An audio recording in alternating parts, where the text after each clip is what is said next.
Hello साथियों, ये इस चैनल का पहला लॉन्ग वीडियो है। इस वीडियो में हम 1954 में रिलीज हुई एक फिल्म के बारे में जानकारी देंगे। फिल्म का नाम है महात्मा फूले। यह फिल्म मराठी भाषा में बनी थी। इस फिल्म के चुनाव से ही आपको इस चैनल का नजरिया समझ आ गया होगा। हमें पूरा भरोसा है कि आप हमारे चैनल को सब्सक्राइब करेंगे और हमारा हौसला बढ़ाएंगे। यह फिल्म इतनी खास क्यों है? यह फिल्म महात्मा ज्योतिबा फुले के जीवन और विचारों को पेश करती है। इसके अलावा कम से कम 10 वजहों से यह फिल्म खास है। यहां हम एक एक कर उन सभी वजहों को गिनाएंगे। साथियों, महात्मा फुले ने कहा था, अगर कोई आपके संघर्ष में शामिल होता है तो उससे जाति मत पूछिए। इस बात को हम इसलिए याद दिला रहे हैं कि इस फिल्म का निर्देशन करने वाले आचार्य अत्रे एक ब्राह्मण थे। वे इस फिल्म के निर्माता भी हैं।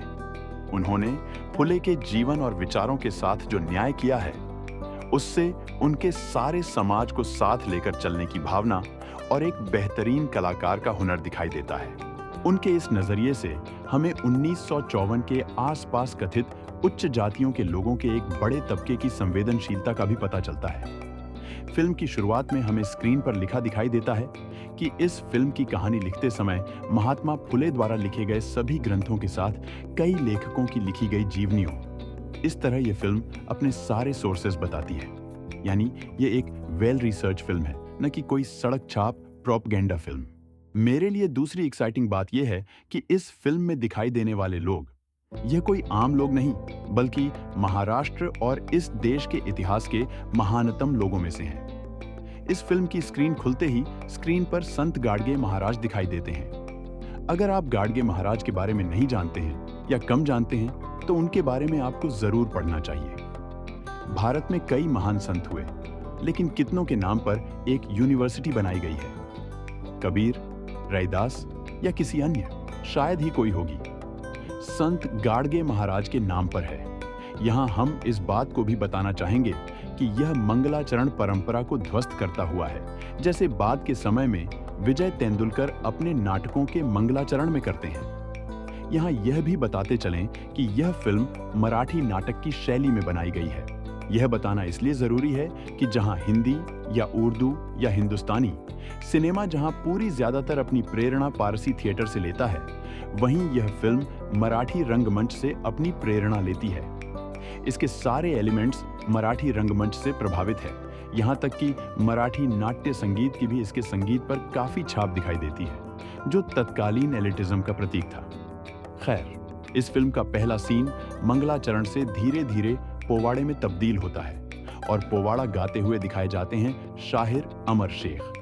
इसी सीन में कर्मवीर भाऊराव पाटिल भी दिखाई देते हैं, जो एक तरह से फिल्म के नैरेटर की तरह फिल्म की शुरुआत करते हैं। इन दोनों व्यक्तियों के बारे में भी हम और कभी किसी अन्य वीडियोस में बात करेंगे, क्योंकि यहाँ न तो इतना स्पेस है और न पूरी तरह विषय। बस इतना जान लीजिए कि इन्होंने ज्योतिबा के कामों को आगे बढ़ाने का काम किया। हम उम्मीद करते हैं कि आप ज्योतिबा फुले के कार्यों और विचारों को तो जानते ही होंगे, इसलिए उनके जीवन को और विचारों को किस तरह इस फिल्म में दिखाया गया है, सिर्फ पहले ओपनिंग सीन से ही दिखाएंगे। पहले सीन में 4 द्विज पुरुष पेशवा राज समाप्त हो जाने का शोक मना रहे हैं और कह रहे हैं कि हमारा राज्य अब खत्म हो गया और शूद्रों को भी इंसान माना जाने लगा है। वैसे इसमें टीनेज समय से ज्योतिबा की कहानी शुरू होती है और ज्योतिबा के सभी कामों को दिखाते हुए चलती है और ज्योतिबा के मोनोलॉग से खत्म होती है। इस मोनोलॉग में वे लगभग अंबेडकर के आने की घोषणा करते हैं और खुद को उनका मार्गदर्शक बताते हैं।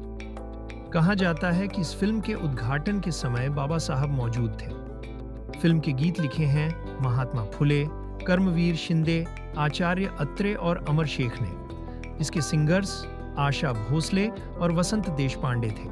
आज देखने पर हमें फिल्म में कई कमियां दिखाई देती हैं। शायद हम इन कमियों को चालाकियों की तरह भी देख सकते हैं, लेकिन इन्हें चालाकियां मान भी सकते हैं, क्योंकि जहां जरूरत नहीं है वहां बेहद धार्मिक और मिथकीय संदर्भ दिए गए हैं। जितनी जाति की तीव्रता से आलोचना करते हुए ज्योतिबा को दिखाया गया है, उतना धर्म को नहीं, जबकि ज्योतिबा धर्म की त्रिरत्न में धज्जियां उड़ाते हैं। शुरू में ही ज्योतिबा की जाति के प्रति आलोचनात्मक रवैये को बेहद भावनात्मक प्रतिक्रिया तक ही दिखाया गया है।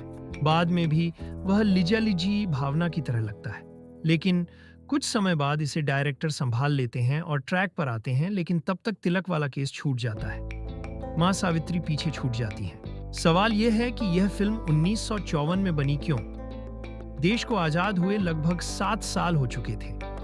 फिल्म शुरू होती है पेशवा राज के खत्म होने के लगभग 20 से 25 साल बाद। ज्योतिबा की जो चिंताएं थीं, वह बहुसंख्यक लोगों के मूलभूत मानवीय अधिकार, शिक्षा अधिकार, धर्म के विकृत रूप की आलोचना, औरतों के इंसानी हकूक को बहाल करना, किसानों को शिक्षा और अन्नदाता को देश की रीढ़ बनाना था। क्या यह नेहरू युग के लक्ष्य नहीं थे? क्या ज्योतिबा का सपना एक समतामूलक समाज बनाना नहीं था, जो हमारे संविधान में रिफ्लेक्ट होता है? क्या कलाओं का मकसद यही नहीं होता है? इस तरह का प्रोपेगेंडा हमें मंजूर है। न्याय की उम्मीद और उसके लिए काम करने की प्रेरणा ज्योतिबा का जीवन है, और हमारे संविधान भी यही करने की कोशिश करता है, और इसी तरह नेशन बिल्डिंग का मकसद इस फिल्म से साधने की कोशिश की गई। इस फिल्म के स्ट्रक्चर और फुले के विचारों और कार्यों के विकास से जोड़कर देखना भी जरूरी है।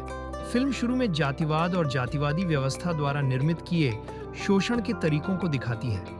फुले जैसे जैसे शोषणकारी व्यवस्था के दमन को खुद अपने जीवन में अपनाने से पहले दूसरों के शोषण से विचलित रहते ही हैं। चूंकि इसमें फुले के जीवन के बचपन के दिनों को फिल्म नहीं दिखाती, इसलिए उन्हें शुरू से ही बेचैन और बेहद क्रोध में दिखाया जाता है। एक ओर वे दुनिया जहां में हो रहे अन्याय के लिए व्यक्तिगत स्तर पर खड़े होते हैं, तो दूसरी ओर अंग्रेजी हुकूमत से लड़ने वाले एक संगठन का हिस्सा भी होते हैं। यह संगठन अंग्रेजों से हथियारों से लड़कर स्वराज्य लाने के लिए हथियारों से युद्धाभ्यास भी कर रहा होता है। फिल्म के शुरुआती 15 मिनट इसी क्रोध, बेचैनी, व्यक्तिगत और संगठित संघर्ष में बड़ी तेजी से बीत जाते हैं। ये 15 मिनटों का पेस बड़ा ही तेज है। इस तेजी में जाति प्रथा और धर्म के शोषण के प्रति उतने ही तेज सवाल हैं। अंग्रेजी भाषा अंग्रेज पढ़ाना चाहते हैं, लेकिन इसे रूढ़िवादी तबके का विरोध है। उन्हें लगता है कि इससे हमारा धर्म खतरे में आ जाएगा। अंग्रेजी पढ़ने से लोग क्रिश्चियन बन जाते हैं, धर्म का पालन नहीं करते हैं। लेकिन ज्योतिबा को लगता है कि अंग्रेजी पढ़ने से ज्ञान हासिल किया जा सकता है, दुनिया भर के बारे में पता किया जा सकता है। उन्हें धर्म में मौजूद शोषणकारी व्यवस्था को समझना है, लेकिन उन्हें धर्म ग्रंथों को छूने या सुनने तक का मौका देने से मना कर दिया जाता है। इस बीच एक पादरी रास्ते पर खड़ा होकर कुछ लोगों को धर्म के मूल में करुणा को समझा रहा होता है। ज्योतिबा वहां जाकर खड़े हो जाते हैं। वह पादरी से कुछ सवाल पूछते हैं। वह उनके ऐसे जवाब देता है जैसे उन्होंने कभी नहीं सुने थे। ज्योतिबा पूछते हैं, ये सब तुम्हें कैसे पता? पादरी उनके हाथों में बाइबल थमाते हुए कहता है, तुम खुद क्यों नहीं पढ़ लेते? हाथ में बाइबल मिलते ही ज्योतिबा चौंक जाते हैं। वे कहते हैं, तुम अपना धर्म ग्रंथ मुझे छूने दोगे, हाथों में दे दोगे और इसे पढ़ने भी दोगे? बस यहीं ज्योतिबा किताबों के साथ अपना रिश्ता जोड़ लेते हैं। जो सवाल वे अब तक क्रोध या गुस्से में लोगों से पूछ रहे थे, उन्हें किताबों में खोजने लगते हैं। यह सिलसिला लंबा चलता है और एक बैक शॉट से लगभग 4-5 वर्षों का लीप लिया जाता है, और अब एक अलग एक्टर ज्योतिबा की भूमिका में नजर आते हैं। यहाँ से ज्योतिबा कोई सवाल नहीं पूछते, बस काम करते हैं, एक के बाद एक। इन सभी कामों में कुछ लोग साथ जुड़ते हैं और बहुत से लोग टांगें लड़ाते हैं। इस बीच वे सावित्री मई को पढ़ाते हैं, शिक्षिका बनाते हैं, एम्पावर करते हैं, इतना कि वे मानसिक तौर पर एक योद्धा की तरह सामने आती हैं। लड़कियों पढ़ाने और पढ़ाने जाते वक्त आने वाली दिक्कतों और चुनौतियों का सामना करती हैं। ज्योतिबा की साथी बनती हैं। वह समझ जाती हैं कि यह सिर्फ समाज से संघर्ष नहीं है, बल्कि समाज के लिए संघर्ष है। परंपरावादियों का गुट समझ जाता है कि अब ज्योतिबा का विरोध कर कोई मतलब नहीं, लेकिन वह अपने कारनामों से बाज नहीं आते। इस बीच शूद्रों के लिए स्कूल खोले जाते हैं, लड़कियों का स्कूल खुल जाता है, हंटर आयोग के आगे अपनी बात रखी जाती है, विधवा माओं को सहारा दिया जाता है, बच्चा गोद लिया जाता है और मुंबई का एक ग्रुप उन्हें महात्मा की पदवी देता है। यहीं ज्योतिबा का एक लंबा मोनोलॉग दिया गया है। यहाँ वे अपने सपनों का समाज के विचार पेश करते हैं। ये उनका आदर्श समाज था, जिसमें न्याय और समानता सबसे ऊपर थे। इसे हासिल करने के लिए क्या किया जाना चाहिए, उसे अपने कामों से ज्योतिबा ने दिखा दिया था। जैसा कि पहले बताया जा चुका है, फिल्म मराठी नाट्य शैली का पूरा इस्तेमाल करती है। तब तक कैमरे को एक जगह रखकर फिल्म बनाई जाती थी। कैमरा बिल्कुल नहीं हिलता था। जैसे हॉल में दर्शक चुपचाप बैठते हैं, कैमरा वैसे ही एक जगह रखा होता था।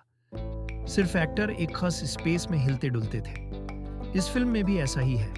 हमने यह भी कहा था कि यह फिल्म पारसी थिएटर की परंपरा को नहीं मानता है, जैसा कि हिंदी फिल्म इंडस्ट्री उस समय उसके नियमों को मानती थी। इसमें एक्टर्स कहीं भी लाउड नहीं है। कहते हैं ना, कंटेंट इज किंग। ज्योतिबा का जीवन और उनके कार्य ही इस फिल्म की जान है। इसके अलावा जिस किसी ने फिल्म की एडिटिंग की है, उनका भी जवाब नहीं। शार्प कट्स बेहतरीन लगाए गए हैं। ज्योतिबा के व्यावसायिक पक्ष को फिल्म अनदेखा क्यों कर देती है, समझ नहीं आया। ज्योतिबा ने पॉलिटिकल रिप्रेजेंटेशन का मामला भी जोर शोर से उठाया था और उसके लिए लड़े भी थे। फिल्म उस पर एक चलताऊ कमेंट कर निकल जाती है। आजाद भारत की शुरुआत में इसे उठाया ही जा सकता था। फिल्म के संवाद ऊपर से लिखे गए हैं, जो काफी हद तक बेहतर हैं, लेकिन अगर ज्योतिबा के लेखन से इन्हें और धार दी जा सकती थी। माना कि फिल्म निर्माण में तब उतनी तकनीकी प्रगति नहीं हुई थी, लेकिन कंटेंट में और मेहनत की जा सकती थी।